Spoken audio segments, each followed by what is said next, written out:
Drone pengisi bahan bakar berbasis kapal induk Angkatan Laut Amerika MQ-25 Stingray mungkin akan menjadi jauh lebih mematikan.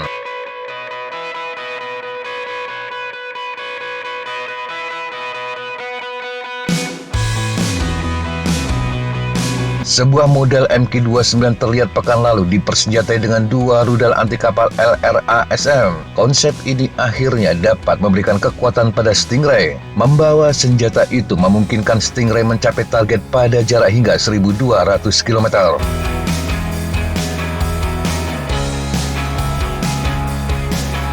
Ketika Angkatan Laut Amerika membuat keputusan menjadikan drone operasional pertamanya yang berbasis kapal induk sebagai drone pengisian bahan bakar, itu adalah keputusan yang kontroversial. Banyak pakar berpendapat US Navy seharusnya menggunakan drone serang jarak jauh. Ini untuk mengimbangi FA-18 Super Hornet dan F-35 yang memiliki jangkauan relatif pendek. Drone semacam itu memungkinkan kapal induk melakukan serangan pada jarak aman dari ancaman rudal berbasis darat, khususnya rudal balistik anti kapal DF-26 milik Cina.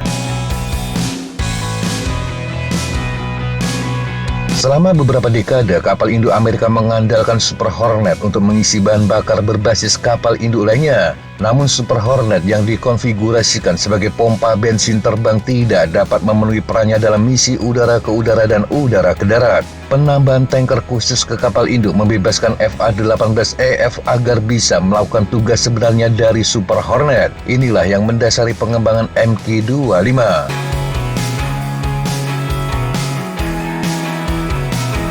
Drone ini dapat membawa bahan bakar hingga 16.000 pon, cukup untuk meningkatkan jangkauan penerbangan 4 pesawat tempur Super Hornet sejauh 160 hingga 250 km.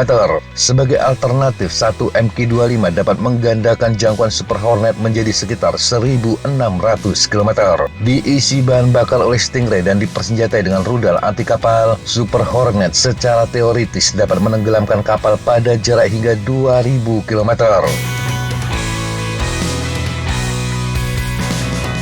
MQ-25 adalah pesawat yang diberi julukan ikan dengan alat penyengat berbahaya. Ironisnya, pesawat tersebut sama sekali tidak bersenjata. US Navy dan Boeing memberikan komentar yang tidak jelas mengenai kemampuan sekunder termasuk serangan dan intelijen. Namun jelas bahwa pengisian bahan bakar di udara adalah misi utama yang ada dalam pikiran siapapun. Baru-baru ini di konvensi Sea Aerospace, Boeing menampilkan model MQ-25 yang memiliki alat penyengat. Ada sepasang rudal anti kapal jarak jauh AGM-158C atau LRASM. Ini adalah varian dari Joint Air to Surface Stand-Off Missile atau JASSM, rudal yang digunakan oleh Angkatan Laut dan Angkatan Udara. JASSM adalah rudal jelajah serangan darat subsonik yang diluncurkan dari udara. Rudal dirancang untuk menembus jaringan pertahanan udara musuh dan menyerang sasaran keras. JASSM telah digunakan 2 kali dalam pertempuran. Pertama terhadap situs senjata kimia Suriah pada tahun 2018 dan kedua pada operasi tahun 2019 untuk membunuh pemimpin ISIS Abu Bakar al-Baghdadi. LRASM mengambil kerangka JASSM dan menambahkan sistem pelacak kapal pasif. Rudal secara pasif akan mendengarkan radar kapal musuh dan mengidentifikasi kapal mana yang menjadi targetnya. Rudal bahkan dapat mengidentifikasi kapal mana yang mempertahankan target, terbang mengelilinginya dan membidik sasarannya. Rudal juga dapat memilih lokasi tertentu di kapal untuk diserang. LRASM dipersenjatai dengan hulu ledak fragmentasi berdaya ledak tinggi setengah ton. Setiap kapal induk kelas Nimitz dan Vought akan menerbangkan 4 hingga 5 drone sebagai bagian dari pelengkap pesawatnya. Ini menjadi tambahan baru pertama pada sayap udara kapal induk sejak F-35C. Angkatan bersenjata Amerika berencana untuk membeli hanya 72 drone, namun model bersenjata bisa menjadikannya pesanan bertambah. Saat ini, setiap drone MQ-25 Stingray diperkirakan berharga 136 juta dolar Amerika atau sekitar 2,2 triliun rupiah. Ini menjadikannya lebih mahal daripada F-35C. Sebagian besar biaya dikeluarkan untuk mengembangkan badan pesawat baru, juga teknologi-teknologi baru yang ditanamkan pada pesawat tersebut.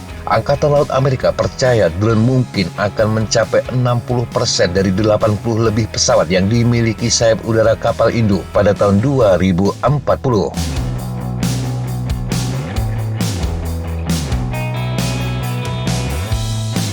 Kemampuan mempersenjatai MQ-25 menciptakan argumen untuk meningkatkan jumlah Stingray per kapal induk yang dikerahkan. Jika dapat membawa rudal anti kapal LRASM, drone seharusnya juga dapat membawa hampir semua jenis persenjataan udara ke darat angkatan laut lainnya, termasuk bom GDAM yang dipandu GPS atau Joint Stand-Off Weapon. Tidak adanya pilot membuat mereka sangat cocok untuk misi beresiko tinggi.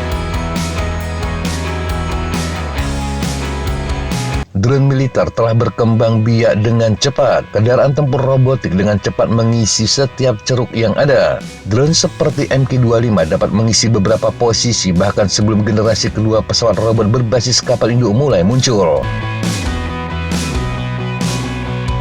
Inti dari drone militer adalah untuk melakukan tugas-tugas yang membosankan dan berbahaya, dan MQ-25 kini dapat melakukan keduanya.